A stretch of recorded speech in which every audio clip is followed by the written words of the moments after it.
What if I told you that one of the greatest victories in history was won by an army that was desperately trying to escape? The Battle of Poitiers is not a story of a brilliant plan of conquest. It is a story of a cornered force, outnumbered, outgunned, and in a foreign land, forced to fight the full might of the French kingdom. Autumn 1356, the rainy fields of France. A young English commander known as the Black Prince sees the ring of encirclement closing in. Against him is King John II of France himself, leading a huge army thirsting for revenge for past defeats. What happened next was not just a battle, but a desperate gamble with stakes higher than life itself. Watch the video to the end to find out how a single tactical error changed the map of Europe, and at what cost the most valuable trophy of the Middle Ages was won.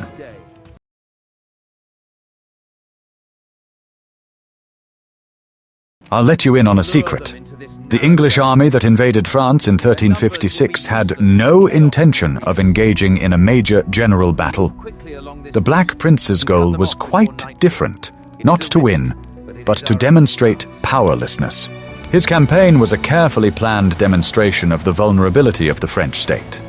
This strategy, called a chevauchée, from the French chevauché, raid, was not simply looting, but a deliberate act of psychological and economic warfare. It was based on cold logic. Destroy the sense of security, and you destroy trust in the authorities. Prince Edward, nicknamed the Black Prince, understood that the power of the French monarchy depended not so much on its army, as on the subjects' belief that the king was capable of protecting them. If a foreign army marched through the heart of France, burning villages and ravaging the land, that faith would collapse. By 1356, Edward was no longer just a young heir. He had become an experienced commander, hardened in the battles of Crécy and the endless skirmishes of Aquitaine. His name struck fear even before his banners appeared on the horizon. People said, "The Black Prince is coming, and fire follows in his wake."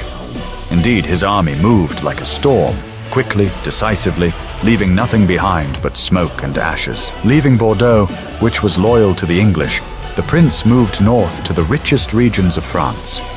His army numbered about 7,000 to 8,000 men, disciplined, mobile, and well-coordinated. This was not an army of siege, but an army of lightning. The English did not take cities. They bypassed them, destroying everything around them, depriving the enemy of food and income. Fields were burned, barns were looted, bridges were destroyed. The tactique de la guerrilla had a double effect. It hit both the wallet and the pride. For the French nobility, it was not just a defeat, but a disgrace. After all, every feudal lord swore to defend his lands. And now, English troops were riding right through his possessions, meeting no resistance. The smoke from the fires rising above the valleys was visible for many miles, and seemed to scream, "Your king is powerless!" But the Black Prince's plan was not limited to plunder. He wanted to join forces with another English army under the command of the Duke of Lancaster, which was operating in the north, in Normandy. If the two forces had joined, the French would have faced disaster. They would have been caught between two fires. It was a bold, daring maneuver, calculated for speed and surprise. However, as often happens in war, fate intervened. The French king, John II the Good, having learned from past defeats, acted with unexpected determination. He assembled a huge army, according to various estimates, up to 50,000 men, including the best knights in France. For the first time in many years, the French monarch outmaneuvered his opponent. He realized that the prince was not seeking victory, but effect, and decided to force him into a battle he could not avoid. The Black Prince soon learned that Lancaster had been unable to break through to the south. Communication between the armies had been cut off. Now the English found themselves alone, deep in enemy territory, far from reinforcements. The prince realized that his operation had failed. All that remained was to save the men. He turned back, intending to return to Bordeaux, but it was too late. The French army was moving quickly, cutting off the retreat routes. When scouts brought news that King John himself was blocking the road ahead at Poitiers with his main forces, The Black Prince realized that retreat was no longer an option. He was trapped, far from supply bases, with tired men and almost no food. The French, on the other hand, were confident of their superiority. The king saw before him an exhausted, smaller army. He believed that with a single blow, he could end the shame of previous defeats, take the prince prisoner, and possibly force England to make peace. His knights were already discussing who among them would receive the most glory and trophies. The Black Prince saw things differently. He understood that battle was inevitable, and that the only chance of survival was to turn the enemy's numerical superiority into a weakness. He looked for a place where the French cavalry would be unable to maneuver, where English training and discipline would work to their advantage. Such a place was found southeast of Poitiers, between hills, vineyards, and hedgerows. Narrow paths, marshy lowlands, and thick bushes turned the area into a maze. The prince saw in it what others would consider a disadvantage, a natural fortress. He ordered the archers to take up positions on the flanks and fortify the passages with carts, creating a trap for the French cavalry. Now everything depended on endurance. The prince knew that his men were tired, but he also knew that the French, confident of an easy victory, would underestimate them. It was this arrogance, combined with English discipline, that would decide the outcome. The irony of fate was that the battle the Black Prince had tried to avoid became one of the greatest victories in English history. What began as a raid for intimidation turned into a legend of steadfastness and composure. What do you think of this chevaulegé strategy? Was it a brilliant form of warfare that undermined the enemy from within, or a ruthless policy of terror that left behind ashes and suffering? Write about it in the comments, and don't forget to subscribe so you don't miss the next part.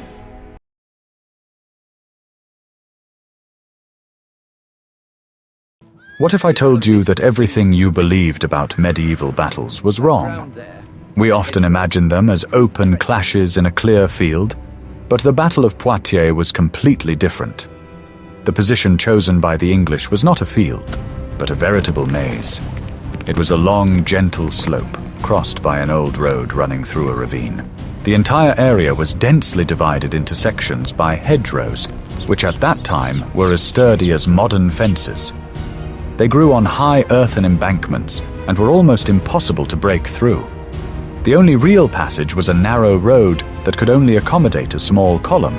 Sir John Chandos, one of the most talented tacticians in the prince's service, immediately recognized the advantages of this location. The English army was like a cork in a bottle. To attack, the French would have to either squeeze through the narrow defile or try to storm the almost impassable hedges. The main strength of the English was their archers. Equipped with long yew-bows, they were capable of firing a deadly hail of arrows with great speed and accuracy. Chandos and the prince positioned their archers along the ridges, hiding them from view. Any attack on the narrow passage would be caught in crossfire from both sides. It was an ideal defensive position, turning the French numerical superiority from an advantage into a disadvantage. Thousands of French warriors simply could not enter the battle at the same time. The English knights and heavily armed warriors dismounted. They stood shoulder to shoulder, forming 3 main battles or divisions, covering the gaps in the hedges. They were to become the anvil against which the French attack would be broken. The Black Prince himself placed his standard on the strongest section, next to the elite reserve. He was ready to personally enter the battle at the most critical moment. His presence inspired the soldiers, many of whom believed they were seeing their last dawn. When the French king, John, saw the English position, he understood what was going on. He and his advisors remembered the lesson of the Battle of Crécy, where French knights had been stopped by English archers. So the king made what he thought was a brilliant decision. He ordered most of his army, thousands of knights and warriors, to dismount as well. They were to attack the English on foot, turning the battle into a giant infantry clash, where archers would have no clear target, and the numerical superiority of the French would decide the outcome. This decision, however, had a fatal flaw. The heavily armed nobles, accustomed to fighting from horseback, were forced to traverse rough terrain on foot, carrying dozens of kilograms of equipment. Are you ready to learn the truth about how the last attempt at negotiations failed because of a single word, and what ultimatum the French king issued? Watch until the next chapter.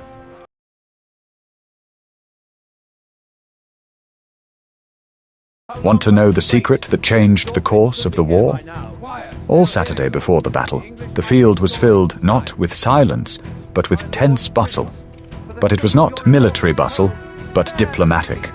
An influential mediator, Cardinal de Talleyrand-Périgord, shuttled between the two camps. He was horrified by the impending clash and tried with all his might to prevent it. The cardinal understood the stakes perfectly well. On one side was the proud heir to the English throne, and on the other was the King of France. A clash between such figures would inevitably lead to enormous consequences. He begged both sides to exercise prudence, appealing to Christian values and common sense. The Black Prince, realizing his desperate situation, was surprisingly accommodating. He was willing to make huge concessions to save his army. The prince offered to return all the spoils captured during the raid and release all prisoners without ransom. Moreover, he offered to swear an oath not to wage war against the French crown for 7 years. This was an incredibly generous offer from a man known for his belligerence. In essence, he acknowledged the failure of his campaign and asked for only one thing: to be allowed to leave in peace. The cardinal, encouraged, hurried to King John's camp. He was confident that this outcome would suit everyone.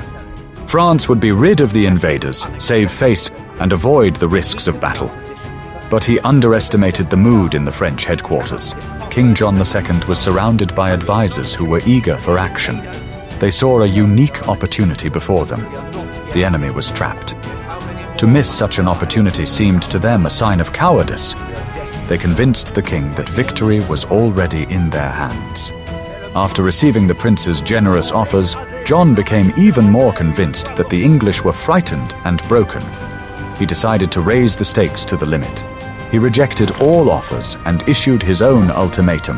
The King of France demanded that the Black Prince and his 100 best knights surrender to him unconditionally. He demanded complete and unconditional surrender. For the French king, it was a matter of honor and a demonstration of absolute power.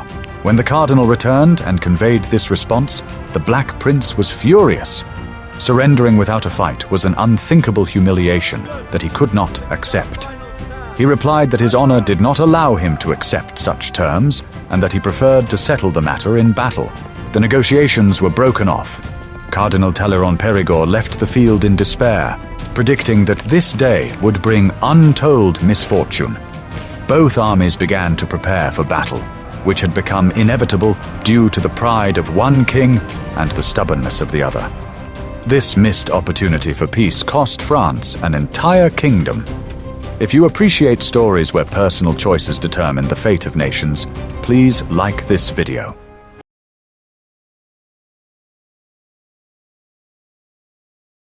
Guess what happened next? Sunday morning, September 19th, 1356, was cold and foggy. The two armies stood facing each other in oppressive silence. The French decided to launch a preemptive strike to solve their main problem: the English archers.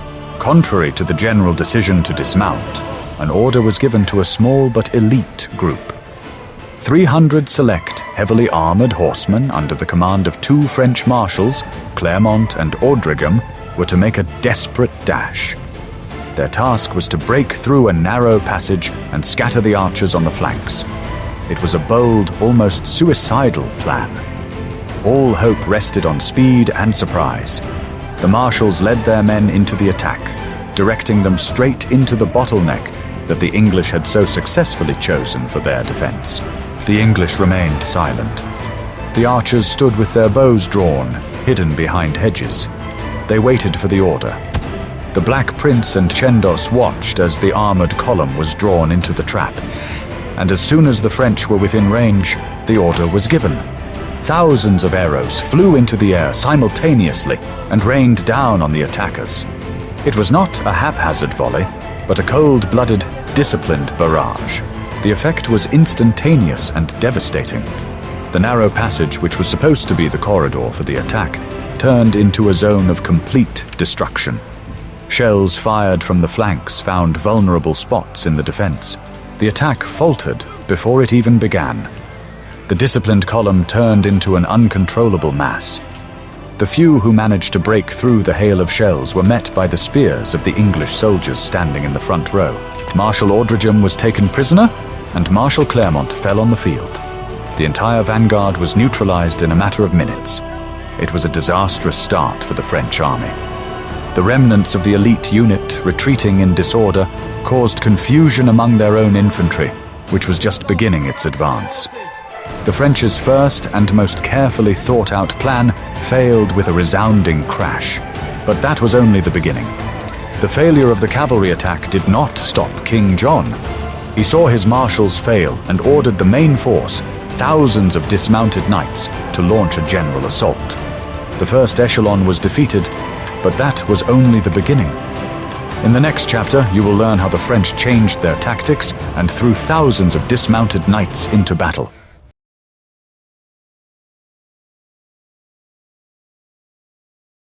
The failure of the first attack did not deter the French command, and the first of 3 huge infantry divisions entered the battle.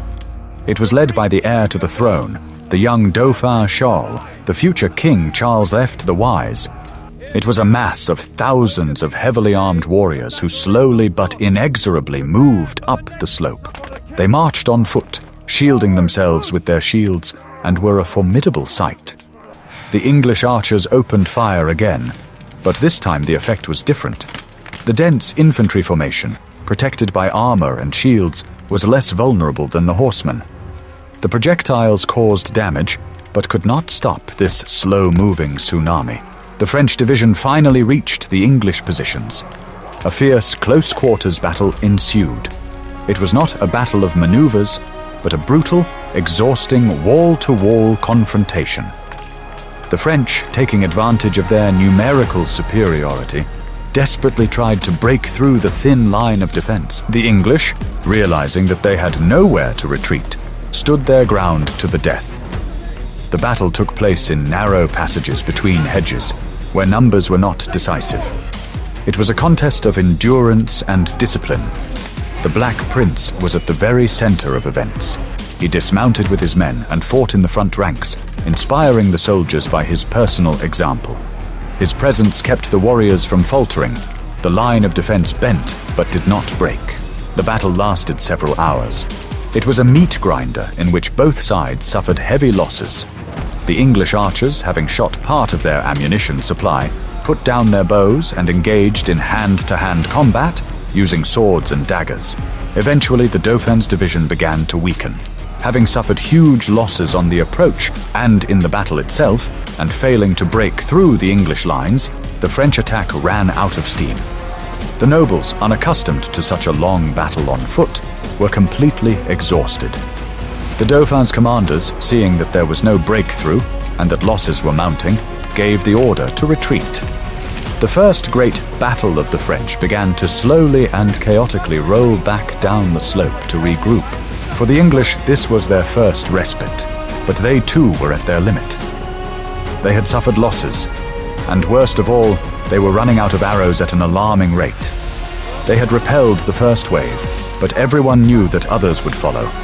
The defenders' eyes turned to the field, where a second, even larger French division was already forming for the attack. The battle was far from over, and its most difficult phase was yet to come.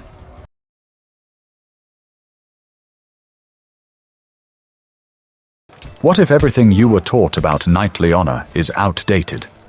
It was the turn of the second great French division, commanded by the king's uncle, the Duke of Orléans. It was a fresh, energetic corps that was supposed to build on the success, or, as it turned out, correct the failure of the Dauphin's attack. The Duke of Orléans and his commanders watched the battlefield. What they saw was not a heroic attack, but the remnants of the first division retreating in disorder. They saw exhausted, panicked soldiers reporting that the English positions were impregnable.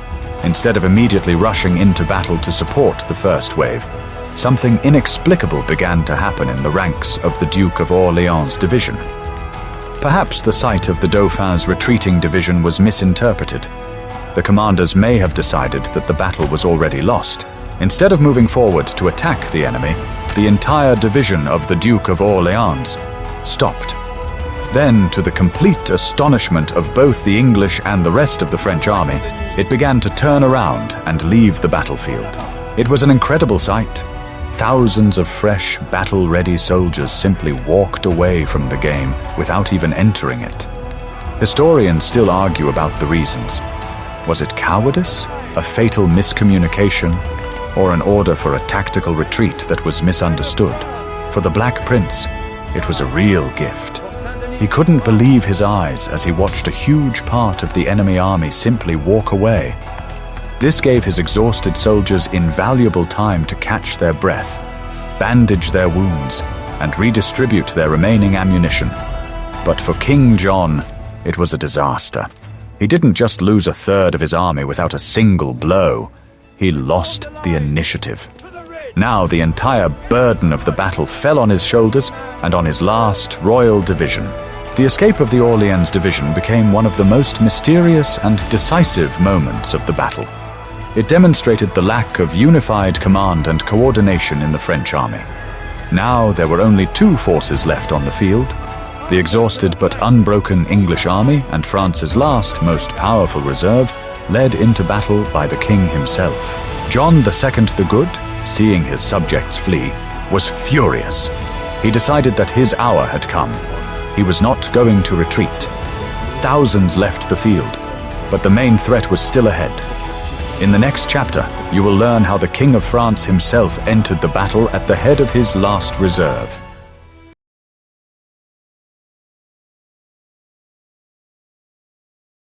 An ominous silence fell over the battlefield, which was soon broken by the roar of thousands of voices. France's last and most formidable force, the Royal Battalion, was going on the attack. It was the elite of the kingdom, thousands of knights and warriors, fresh and determined to wash away the shame of the first attacks. At the head of this armada was King John II himself. He dismounted, like his men, and walked in the front ranks, holding a battle axe in his hands. Next to him was his 14-year-old son Philip, the future Duke of Burgundy, who refused to leave his father. This was the largest of all the French divisions. It advanced on the English positions, which had already been weakened by many hours of fighting. The English had almost no ammunition left. Archers, their main weapon, were now almost useless. The Black Prince saw this steel wall advancing toward him. He understood that this was the decisive moment. If his line faltered now, it would all be over. He turned to his men, urging them to hold out in a last, desperate effort. The French attack was fierce. They crashed into the battered English ranks with incredible force. This time, the French had an overwhelming numerical advantage at the point of impact. The fiercest phase of the battle began. The English line buckled. Under incredible pressure, the prince's soldiers began to slowly retreat. For the first time all day, a French victory seemed not just possible, but inevitable. Sir John Chandos, seeing that they were about to be crushed, turned to the prince. He said that all was lost unless something was done immediately. The English army was on the verge of total collapse. King John and his men were pushing the English further and further back. They fought with the courage of desperation, striving to reach the Black Prince himself, whose standard flew in the center of the battle. At this critical moment, when the battle seemed lost, the Black Prince made the most risky decision of the day. He could not win on the defensive. His line was about to be broken. He had only one last card to play. It was a maneuver he had ordered at the beginning of the battle, a move that would either save them all or destroy them completely.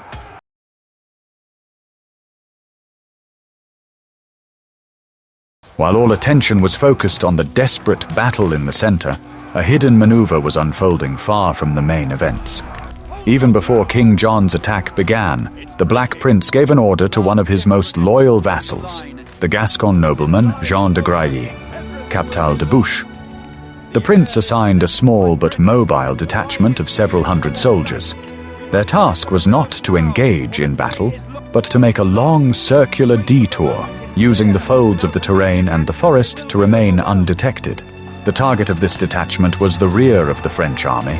It was an incredibly risky gambit. The prince weakened his already thin line of defense by sending elite warriors on a raid that might not succeed. For several hours, Captal de Bouchaz's detachment made its way across rough terrain. They were completely cut off from their army, unaware of how the battle was going. They moved, guided only by the sounds of battle and John's royal standard. And then, just as the royal division was about to break the English resistance, Captal de Bouchaz's detachment finally reached its position. They found themselves directly behind the French army, which was completely focused on the frontal attack. The French rear was virtually undefended. It was mainly occupied by servants, baggage trains, and reserves who did not expect an attack from this direction. With a battle cry, the Gascons and English attacked. Panic instantly broke out in the rear of the French army.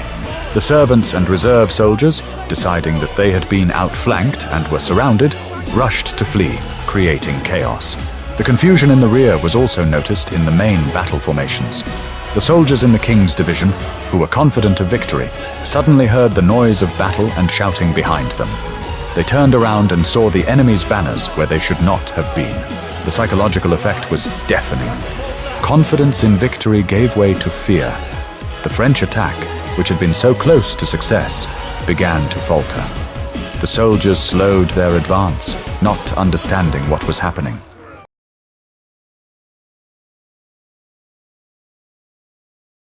The Black Prince, who had been at the forefront the entire time, instantly sensed that something had changed.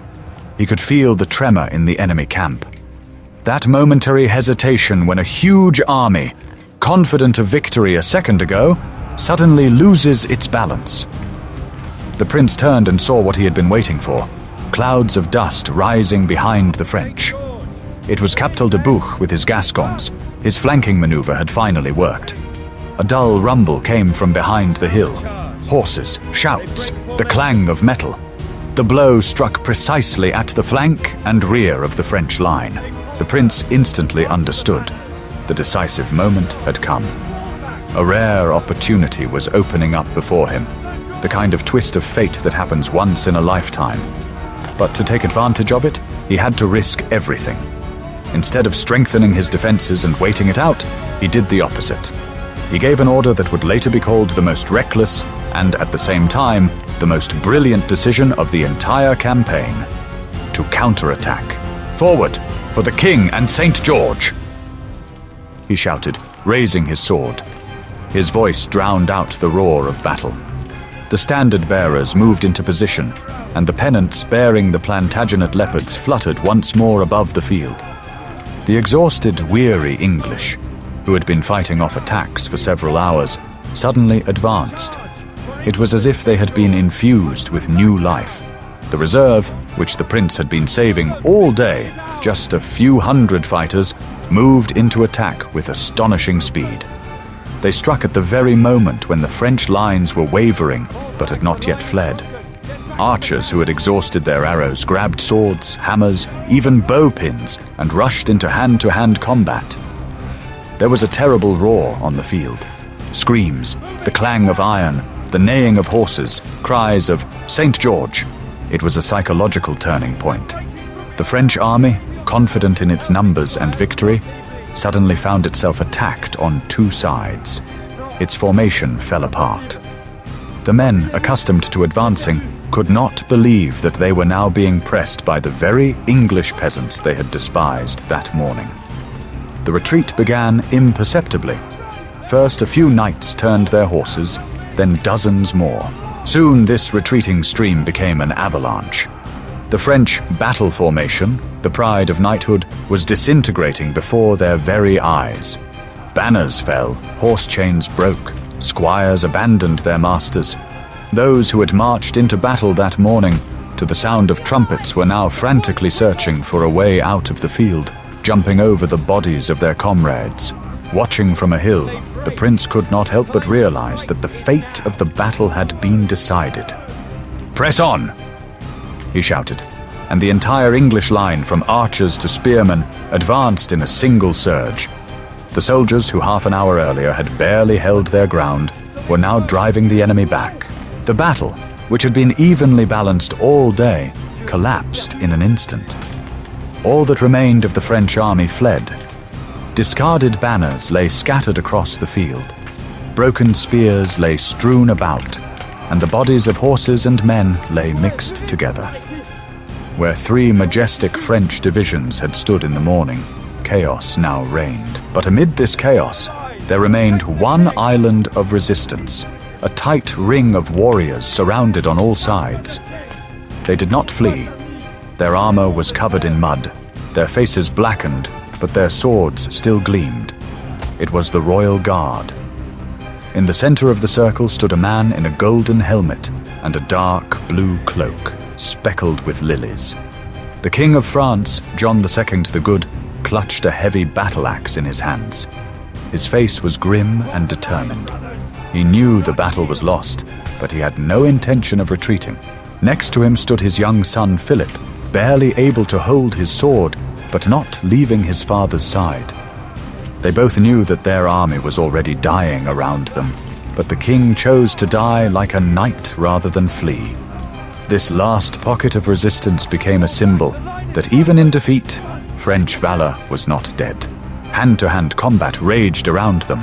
The English tried to break through to the king, some for glory, others for future ransom. The French stood shoulder to shoulder, repelling the blows until their strength was exhausted. Thus, in the heart of chaos, on the blood-soaked field of Poitiers, the fate of France was decided not by numbers, but by courage. And when the Black Prince, watching from afar, saw a golden helmet glistening in the evening sun, he knew that the end was near. The battle was won, but a new drama awaited ahead, the capture of the king.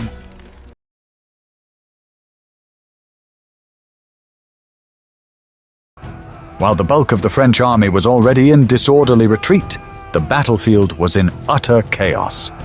The clang of metal, the cries of men, the neighing of horses, and the moans of the wounded merged into a deafening cacophony. Amidst the clouds of dust and smoke, in the thick of the battle, a small group of knights continued to stand their ground. It was King John II of France himself and his closest circle. They were surrounded on all sides by a ring of English and Gascon horsemen. But they continued to fight as if time had stopped and defeat did not exist. King John, clad in shining armor, clutched his sword and stood with a dignity that commanded respect even from his enemies. His cloak was torn, the feathers on his helmet knocked off, his face covered in sweat and blood, but he did not retreat. Next to him stood his young son, Philip, who was barely 14 years old. According to legend, the boy did not leave his father's side for a moment, shouting through the din of battle, "Careful, father! Attack on the left!" This young voice, sounding amid the clamor of steel, became a symbol of that moment when the dynastic pride of France was not yet broken. The English quickly realized who exactly was standing before them. Every knight understood that this was not just an enemy, but the greatest prize of the entire war. The capture of the king promised incredible wealth, the ransom for the monarch could provide for an entire generation. A murmur swept across the field. The king of France is here. And dozens of fighters rushed to the center of the battle. Shouts of, "Don't kill him! Take him alive!" mingled with the roar of battle. A strange and wild struggle ensued, not against the king, but for him. Knights collided with each other, trying to be the first to capture John. Some grabbed his arms, others tore his banner, and still others shouted that they were the ones who had captured him. In this confusion, everyone considered themselves worthy of glory and gold. The king, exhausted and realizing that further resistance was pointless, finally raised his hand and held out his glove, a sign of surrender. This scene was later described as one of the most tragic and dignified moments of the knightly era. John surrendered, not out of fear, but out of a sense of duty, to save those who were still standing beside him. He and his son were immediately taken into custody. When news of the king's capture reached the remnants of the French army, the last pockets of resistance died out. Soldiers threw down their weapons and fell to their knees. The battle was over. When the news reached the Black Prince, he immediately ordered the pursuit to cease. He was informed that the captive was indeed the King of France, and he sent his best knights, Sir James Audley and Denis Morbec, to ensure the safety of the high-ranking prisoner. The prince understood that from now on, he held in his hands not just a man, but the key to the future of Europe. In the evening of the same day, as the sun set over the blood-soaked field, the Black Prince held a solemn dinner. In a tent lit by torches, on rough carpets made of Flemish fabric, he seated King John next to him. And according to knightly custom, he himself served him, pouring wine and serving dishes. The prince spoke softly and respectfully, comforting the captive monarch. "Sire, today you have lost the battle, but not your honor." John nodded, maintaining his dignity even in captivity. This evening went down in history as an example of true chivalry. The English admired the king's valor, while the French admired his son's courage. No one allowed themselves to be rude or mocking. A strange, solemn silence reigned, as if everyone understood that they had witnessed a historic turning point. The consequences of the Battle of Poitiers were catastrophic. France lost its king and, with him, its center of power. John was sent to England, where he spent the rest of his life in honorable captivity. He was treated with respect, given castles, servants, and even the opportunity to receive ambassadors. But the ransom demanded by the English was monstrous. It exceeded all the wealth that the ruined country could muster. While John was overseas, chaos reigned in France. The heir, the Dauphin Charles, tried to hold on to power, but the country was in turmoil. The army was defeated, the tax burden increased, and the peasants, driven to despair, rose up in a rebellion that went down in history as the Jacquerie. Estates burned, roads filled with refugees, and looting began in the cities. The state was literally falling apart before our eyes. For England, however, the victory was a triumph. The Battle of Poitiers strengthened its prestige and showed that even smaller forces, with competent leadership and iron discipline, could crush a powerful enemy. The Black Prince became a living legend, and France was brought to its knees. But, as is often the case, victory brought not only glory, but also new suffering. The captured king became a hostage to foreign politics, and the country that lost him became a victim of its own powerlessness. The Battle of Poitiers ended not only with the defeat of the army, but also became a symbol of the end of the old chivalrous world, where honor and valor clashed with the harsh reality of war.